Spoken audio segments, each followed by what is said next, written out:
L'albero dai rami di cuore, scritto e letto da Ottavio Costa. Commiato. Sto costruendo la mia casa di poesia.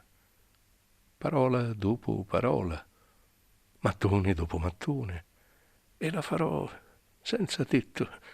Cielo e vento e pioggia, ma anche notte e sole e stelle e luna saranno di casa quando vorranno.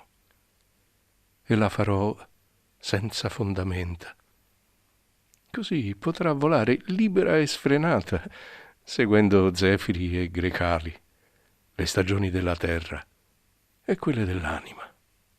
E la farò senza muri, senza porte o cancelli, solo finestre, senza inutili vetri, perché tutti possano entrare e uscire a loro piacimento, o fermarsi a guardare o ascoltare un attimo o per sempre. Una casa trasparente e fresca e dissetante, come l'acqua di una fonte alpina.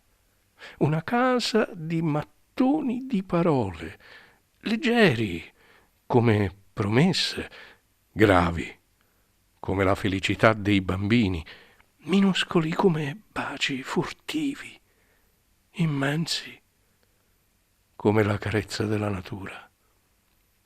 Una casa senza padrone e senza ladri. Tutti potranno prendere o donare ciò che vogliono.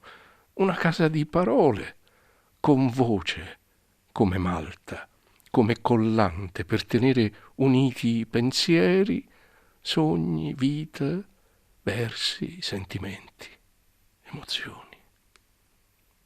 Una casa di giochi, una casa per bambini e per tutti quelli che non hanno dimenticato com'è facile ringiovanire.